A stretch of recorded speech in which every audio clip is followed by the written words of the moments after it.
Bonjour à toutes et à tous, voici un petit flash météo lunaire au sujet de la pleine lune qui aura lieu dans la nuit de cette nuit à 1 h du matin. C'est une pleine lune en poisson, puisque les pleines lunes sont à l'opposé du signe dans lequel on est. Donc actuellement on est dans le signe de la Vierge, et qui est un signe plutôt pragmatique, plutôt évidemment de terre, donc qui nous ramène un peu dans le concret, dans le ralentissement, dans l'organisation, dans le détail, dans le bien-être, dans une prise de conscience peut-être qui nous ramène à voilà, plus de... un petit peu voilà, style en mode rentrée, quoi. C'est la rentrée un peu plus sérieuse.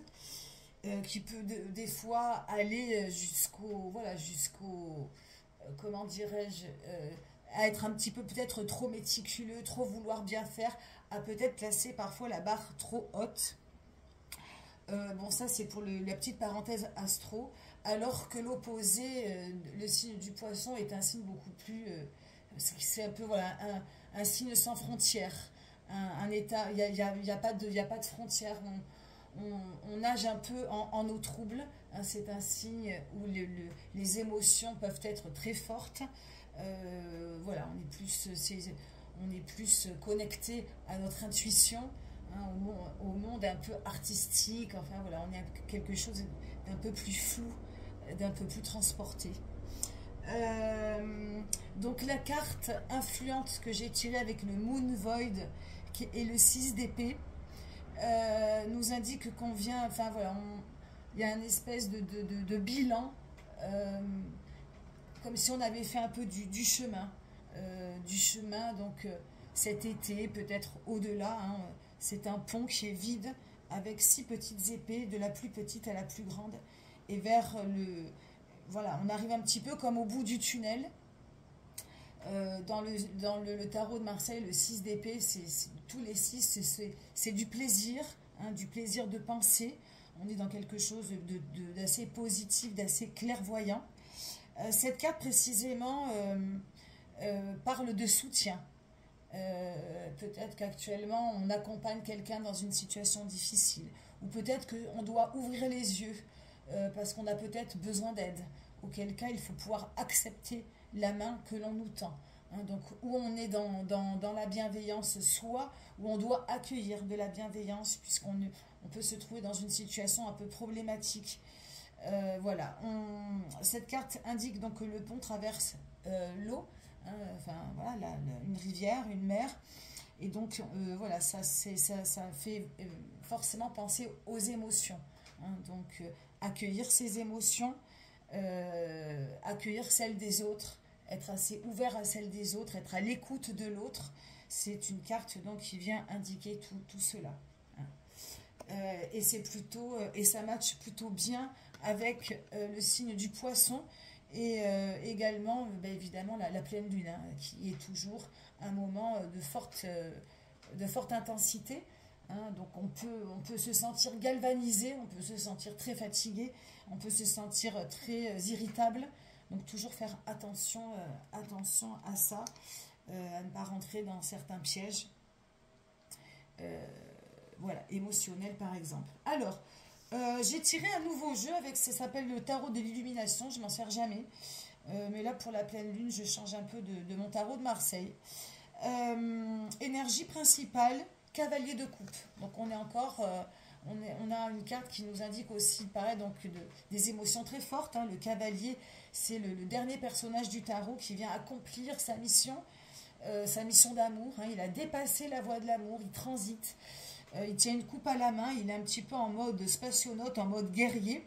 Enfin, guerrier, mais le guerrier de la lumière, le guerrier de l'amour. Donc il est plutôt...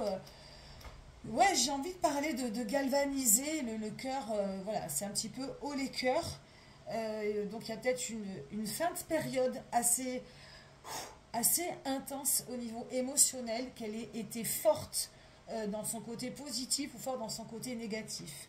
Donc il y a peut-être là une espèce de temps d'arrêt, un temps de pause, un temps de paix à remarquer, à observer.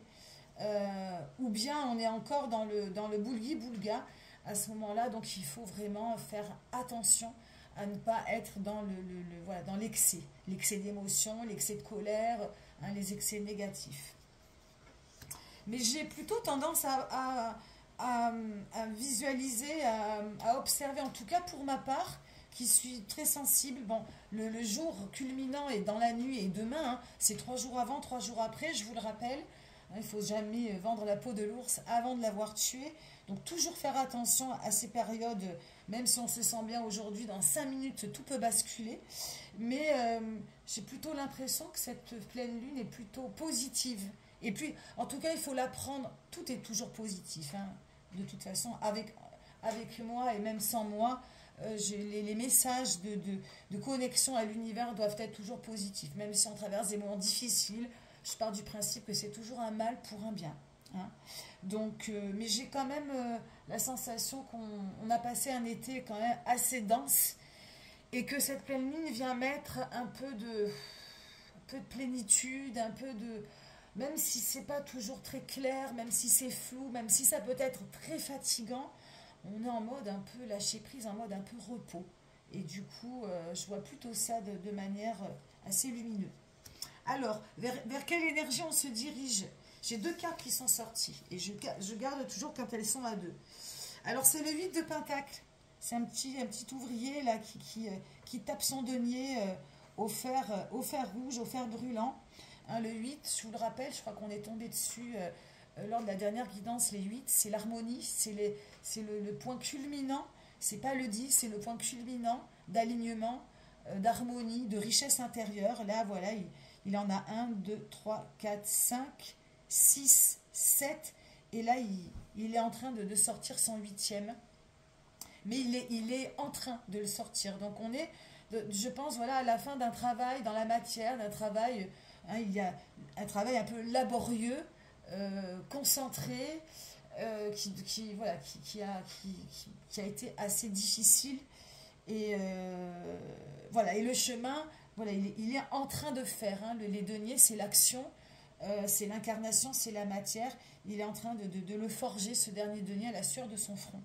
Donc il vient de terminer son travail pour s'aligner, pour commencer sa rentrée, pour être en harmonie.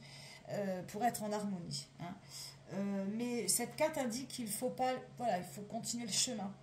C'est pas parce qu'on est arrivé au bout de ses peines qu'on ne va pas en avoir d'autres et qu'il faut continuer cette concentration, qu'il faut continuer à être sur son chemin, hein, sur son chemin de clairvoyance, sur son chemin de pensée, sur son chemin voilà, et je pense qu'on est sur le bon, hein, le plus dur est fait. Cette carte est accompagnée de la roue de fortune. La roue de fortune bon voilà, et là il y a une espèce de symbolique de rond, de symbolique de roue, hein, qui va avec le denier, qui vient avec la matière, qui vient accompagner justement ce travail, et que la roue va peut-être tourner, quelque chose va se décoincer, un cycle va s'ouvrir. Et voilà, et si l'on était dans une impasse, si on ne voyait pas le bout du tunnel, si on était un petit peu bloqué, si on ne comprenait pas pourquoi, bientôt on va peut-être avoir des réponses à tout ça, et en tout cas quelque chose de nouveau va s'ouvrir et la roue va tourner. Hein, la roue de fortune, c'est un chemin un peu cyclique qui vient amener le problème à sa source, et qui vient, voilà, quelque temps après y répondre, souvent par des solutions positives. Donc je trouve que c'est plutôt positif.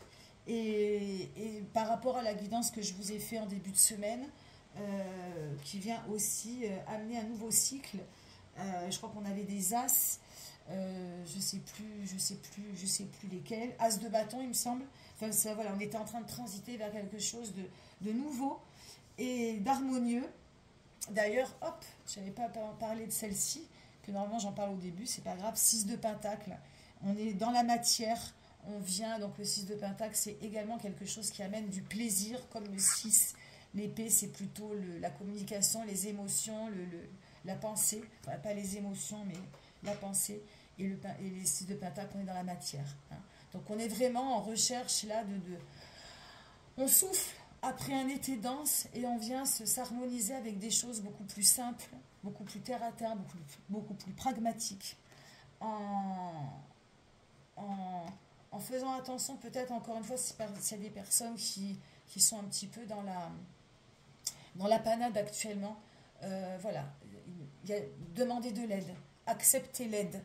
Il y a des choses qu'on ne peut pas faire tout seul et voilà, et souvent accepter la main que l'on tend facilite un petit peu le travail et vous allège vos émotions. Voilà ce que je peux dire sur cette pleine lune, sur cette guidance. Voilà ce que les cartes m'ont dit aujourd'hui. J'espère que ça vous aura plu. Je vous souhaite une belle lunaison et je vous dis à très bientôt pour la prochaine guidance de la semaine prochaine. Bye bye.